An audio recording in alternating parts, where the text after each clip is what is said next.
Yahoo's new CEO pulls in the reins on telecommuting. Might your company do the same?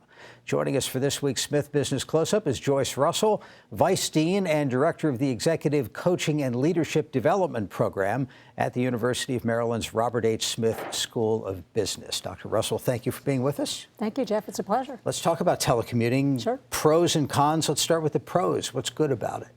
Well, I think there's a lot of benefits of telecommuting, both from the employer's perspective and the employee's perspective. So for the employers, they look at this as real estate savings, number one savings, right? So they just don't have to have all the office buildings that they need. That means they don't have to have all the equipment costs, because most employees, if they're telecommuting, they're generally going to use their own equipment at home. And or the company gets them a laptop or something like that. Right. So, I mean, we're really just talking about people using equipment at home, working at home. But that's a big savings for them in terms of real estate, any of the costs associated with, parking and mileage that they might have to reimburse for people. From an employee's perspective, lots of benefits. They view this as, first, just the reduced stress of the commute. So if you think about this area, D.C., Northern Virginia, Maryland, it might take a person 3 hours total just in the commute. So to avoid having that large a commute with the stress, and then just not having, being able to be more productive, feeling like they just don't have as many interruptions at work. So those are some of the big benefits. What do you read into the Yahoo decision in terms of some of the cons, the downsides of doing this? Sure. And I think part of those issues dealt really with how it was delivered. I think a lot of people felt like it came across as sort of an ultimatum that you had to do this, which is very different than, as an example, than a Google or an Apple who would have said, let's not disallow telecommuting, because they actually allow it. But let's instead talk about the perks for why you want to stay here and be here all the time. So the downsides, really, I think from an employer perspective, the downsides, if you have telecommuting, is they're worried about a couple of things. One, they're worried about security breaches. So it's not appropriate for all jobs. They're worried about how do you provide that kind of managerial oversight for employees who are telecommuting. I mean, those are big concerns. And then just the impromptu, day-to-day sharing of information, which leads to collaboration. So from an employer perspective, they worry about those things. The downsides from an employee, in terms of telecommuting, a little bit of isolation, perhaps. Sometimes people will say they feel disconnected from employees, their peers. They also feel that, maybe it's not suited for every type of employee that does telecommuting.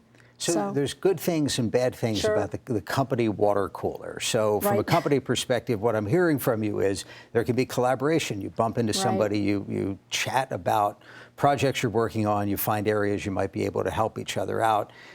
Downside is you're wasting a little bit of time around the water cooler. And same thing from the employee perspective. There's that camaraderie from bumping into people around the office. So I guess the bottom line here is it depends on the type of person and the type of job and the corporate culture. Yes, absolutely. And I think, if you were really thinking about should we do this or not, you'd have to look at first the nature of the work. Some jobs, like IT jobs, consulting jobs, their telecommuting makes really good sense. Other jobs, manufacturing, healthcare, security, brick and mortar retail, in those kind of situations, telecommuting may not be the best kind of thing to do. So the nature of the job is really important. I think you should also really look at what are your competitors doing, because if your competitors are using telecommuting and you're not, that can really put you at a disadvantage when it comes to recruiting and retaining, top talent in the firm. Well, let's talk about some possible tips for Sure. making this work. And this is interesting because we've telecommuted in previous interviews, Exactly. you could say. We've talked to you remotely. This is the first time we're doing it in person, and there's clearly some advantages. Maybe, a mix of things is a good idea. Right. I actually agree with you there, because I think a lot of times we think about this as all or none.